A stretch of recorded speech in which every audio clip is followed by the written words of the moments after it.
Death's Door released in 2021, and at the time I didn't think too much of it. I enjoyed the game, but it came and went for me, so I wanted to take another look. You play as the Reaper, a mute crow who works for the Reaping Commission. You start the game stepping off the bus for work at the appropriately dire looking Reaping Commission headquarters, where you can interact with a few characters and get to grips with the movement. After being assigned a giant soul to reap and a door to reach said soul, we're reminded that the door remains open until the soul has been returned, and while the door is open, we will be mortal and can age, so the job needs to be done quickly. The Grove of Spirits is where our giant soul resides. This area also efficiently teaches you the basic fundamentals of the game. The Demonic Forest Spirit is an excellent first boss that does a good job at teaching the player that enemy attacks are to be respected. Hit stun is brutal, and the audio effect that plays when taking damage really makes you feel your mistakes. Once defeated and the giant soul is ready to be claimed, an elderly crow jumps the Reaper, knocking him out cold and stealing the soul. Following the mysterious thief lands our crow into a cursed land with creatures that have the potential to live vastly beyond their years, growing ever larger and more powerful. The old crow explains that he stole the giant soul out of desperation to open a special door where he believes his designated soul resides, but the giant soul wasn't enough. Now both of these crows are trapped, aging and mortal. Luckily the old crow knows of 3 giant souls that will definitely, 100% open the door, thus solving the issue for both of them. As the old crow has aged so much looking for the soul, he suggests the Reaper claims these 3 giant souls or suffer the same fate as him. It's a dark premise and one that I really enjoy. The holder of the first giant soul, the Urn Witch, is a deranged grandma who is obsessed with escaping the clutches of death. The second is the Frog King, a giant amphibian who flooded the neighbouring lands for his own benefit. The third and final giant soul belongs to the Beast, also known as Betty. The 360 degrees of movement feels very smooth, and the fluid animations really enhance the game feel. Attacks feel super fast and responsive, and the invulnerable dodge roll does its job at keeping you safe from harm while also serving as a little speed boost. The camera uses a fixed top-down perspective, sometimes changing camera angles to reveal secrets after they've been discovered, which is always tastefully done. The consistency is really nice, and I don't recall having any issues with the visibility whatsoever. The general gameplay takes inspiration from 2D Zelda with a little dab of souls for the combat and level design. Speaking of, enemies drop their souls upon being defeated, which you can use to level up your stats back at the headquarters, although they drop so little that most of your level ups will be made possible through finding various soul orbs in the secret locations and the souls from bigger enemies and bosses. The incremental level up benefits themselves are extremely minor, sometimes bordering on unnoticeable.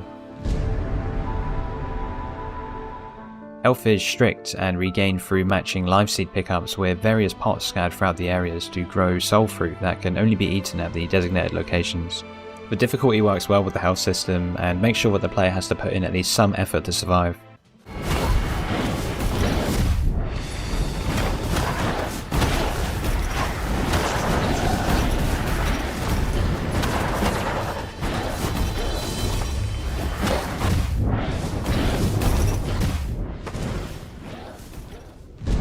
The enemy variety and escalation is also well done.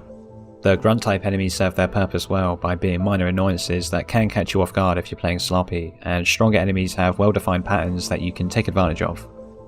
There's a lot of different enemy types and they get mixed together well in the dedicated combat arenas. There's also a nice selection of weapons to find to suit your preference. The level design is strong, mixing exploration and combat together nicely. Soul orbs, life seeds, and other secrets are tucked away all over the place, meaning there's never enough time to feel like something hasn't been gained or discovered. Unless you get lost, which happened to me in the Lost Cemetery a few times early on. It might just be me, but I found this area needlessly convoluted and hard to mentally map out. The puzzles, or tasks I guess would be more appropriate, have a lot of room for improvement. Most of them feel like busy work and don't offer any sense of accomplishment. There's a handful of moments like this in the game, and while it's not a huge deal, it definitely sticks out to me. The dungeons of each of the main areas all have 4 souls to be freed that can be done in any order. Keeping the non-linearity scaled down to these main dungeon challenges was a good call that I think could potentially satisfy players who may be disappointed with the overall linear structure of the game. The Urn Witch and the Frog King frequently interact with you as you push through their path, getting increasingly unhinged or annoyed with the Reaper, which really helps them feel like actual characters as opposed to just video game bosses that need to be defeated for the sake of it. Unfortunately, they didn't do anything like this with Betty. Even though she's very animalistic and probably can't talk, they could have had her appear at least once or twice to remind the player of her presence. As it stands, her addition feels the most rushed. These soul hunting parts of the dungeons always end in an arena style combat section, which I'd consider to be the hardest non-boss combat encounters in the game.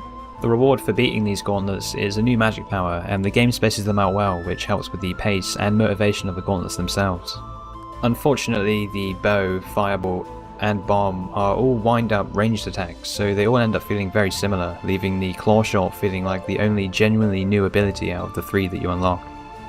Death's Door is very clean on the eyes. There's no shortage of good character designs either.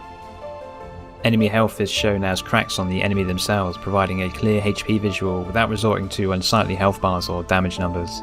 The environmental themes feel fleshed out, and the soft, almost clay-like texture everything has looks great.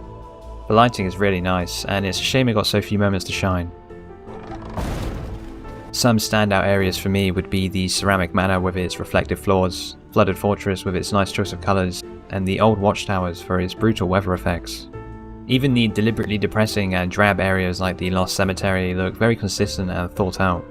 Wind can be seen flowing through the sky, dust clouds are kicking up on the ground, and spores are littered throughout the forest air. Lots of areas have this extra attention to detail, and it always improves these already great looking environments. Unfortunately, some of these areas tend to run their course rather quickly. Ceramic Manor dealt with this really well by having loads of unique looking rooms, but the laboratory and castle feels like you're looking at the same assets over and over. It would have been nice if every area was given the same level of consideration. The music during general gameplay is soothing and sets the tone nicely. Some tracks even had me humming along to them. I wouldn't say it has many memorable songs, but the soundtrack definitely complements the game well. The bosses are excellent, which is to be expected considering the developer's previous game, Titan Souls, was a competent and unique take on the boss rush genre. One of the highlights for me was the Frog King. Having the boss physically move the arena about is a fun idea, and it's clever how you can shoot the staff on his back to rebuild the stage, using the knowledge that was gained in the previous area. They definitely saved the best for last, with the Lord of Doors fight having a big focus on movement as well as just being the most intense fight in the game.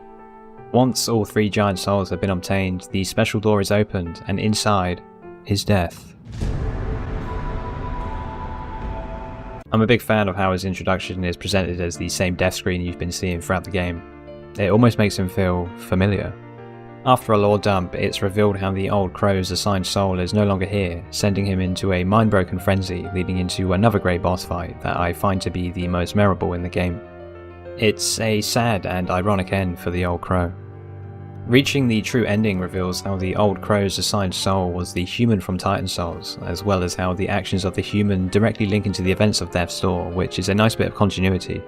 Sadly, it's hard for me to recommend doing the endgame quest for the true ending, as a lot of it feels like padding, and it doesn't even result in a secret final boss.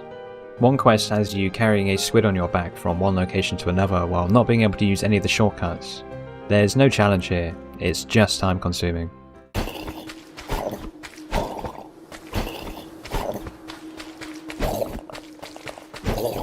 I do appreciate how they included something a little extra once you've beaten the game, and the secret ending is good, but I don't think you'd miss out on much if you just watched on YouTube.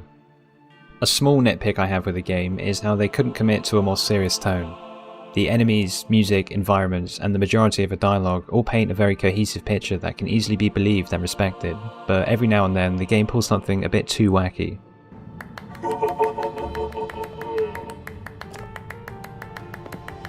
I'm not completely against the idea of a lighter tone or a cheeky nod to the camera, and the light-hearted dialogue and goofy characters can be a lot of fun, but I think they went too far.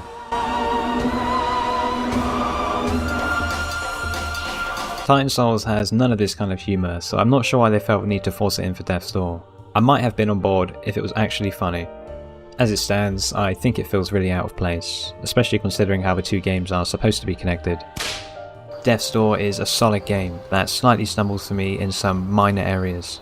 It's a very safe recommendation that I believe most fans of action games would enjoy, and it's an ideal length, clocking in at around 10 hours for a 100% playthrough. Acid Nerve, the developers of the game, are only a two-man team, and the fact that they managed to create something of this quality in spite of that is genuinely impressive, and I'm really looking forward to what comes next.